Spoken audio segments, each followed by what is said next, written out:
Hello friends, मैं doctor Anupam, consulting dermatology and cosmetology at skin first clinic. आज आपके लिए एक और नया टॉपिक लेके आ रहा हूं। आज हम बात करने वाले हैं सोराइसिस विषय के ऊपर। सोराइसिस के सबसे प्रमुख कारण क्या होते हैं, सोराइसिस क्यों होता है, आज हम इस विषय पे बात करने जा रहे हैं। तो सोराइसिस ये एक ऑटो इम्यून डिसऑर्डर है। जब किसी व्यक्ति के शरीर में व्हाइट ब्लड सेल्स, जिसे हम लोग टी सेल्स भी कहते हैं, ये सेल्स हमारे बॉडी को इम्यून रखता है और अलग अलग बीमारी को होने से बचाता है।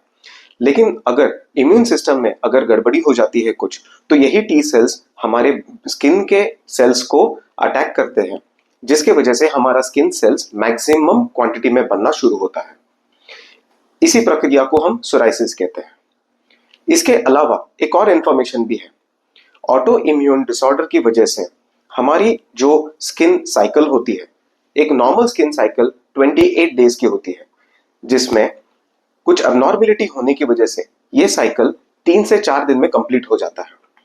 तो जो स्किन हमें 28 दिन में एक बार बननी जरूरी है, वो 28 दिन में लगभग 6 से 7 बार बन जाती है।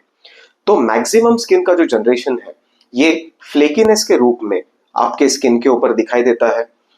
इसी स्वरूप को हम सोराइसिस कहते हैं। तो सोराइसिस के पैचेस रेड होने के भी कुछ रीजंस होते हैं। अगर आपके बॉडी में मैक्सिमम क्वांटिटी ऑफ स्किन अगर बन रही हो, तो उस जगह पे बहुत सारा बॉडी का न्यूट्रिशन जो है वो चले जाता है, जिस वजह से आपका ब्लड सर्कुलेशन उस जगह पे बढ़ जाता है और वो लीजन जो है वो रेड कलर के दिखाई देते हैं। आज तक सोराइसिस का कभी भी प्रमुख कारण आज तक किसी को नहीं मिल पाया है। साइंटिस्ट भी इन बातों का खोज करने की कोशिश कर रहे हैं कि सोराइसिस एग्जैक्टली किस वजह से होता है। लेकिन हम आज तक सोराइसिस के मैकेनिज्म को तो जरूर समझ पाए हैं, लेकिन उसके होने के पीछे के कारण जो है वो अभी तक समझ नहीं पा रहे हैं। सोराइसिस एक बहुत बड़ा विषय है, इसीलिए इसको गंभीर रूप से लेना बहुत जरूरी है। अब हम इसके लक्षणों के ऊपर बात करते हैं कि सोराइसिस हमें पहचानना कैसा चाहिए, या सोराइसिस की शुरुआत जो है वो कहां से होती है। सोराइसिस सबसे पहले आपके सर में रूसी के रूप में शुरुआत होती है।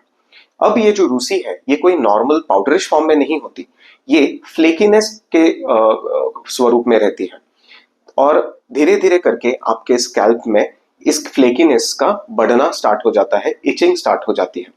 और जिस तरह के पैचेस आपके स्कैल्प में शुरू होते हैं, वैसे ही पैचेस धीरे धीरे करके आपके पूरे बॉडी में स्प्रेड होने लगते हैं। तो ये है सोराइसिस के कुछ शुरुआत होने के लक्षण। अब सोराइसिस के सिम्टम्स या उसको पहचाना कैसे जा सके।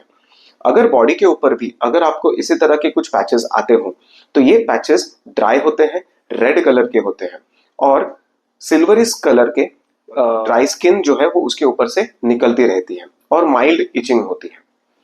सोराइसिस का बढ़ना जो है, ये मैक्सिमम स्ट्रेस लेवल के ऊपर डिपेंड करता है या क्लाइमेटिकल कंडीशंस के ऊपर डिपेंड करता है। अगर आप बहुत ज्यादा आपके जीवन में स्ट्रेस लेते हो और अगर क्लाइमेट आपका सही ना हो, या तो ठंडी के मौसम में सोराइसिस जो है वो सबसे ज्यादा बढ़ता है, तो आप स्ट्रेस लेवल को कम रखने की कोशिश करिए और अपने स्किन को मैक्सिमम हाइड्रेट करने की कोशिश करिएगा। सोराइसिस की और अधिक जानकारी के लिए आप हमारे चैनल पर बने रहें और आने वाले सभी वीडियोस को ध्यान से देखें। तब तक like, share and subscribe. Thank you.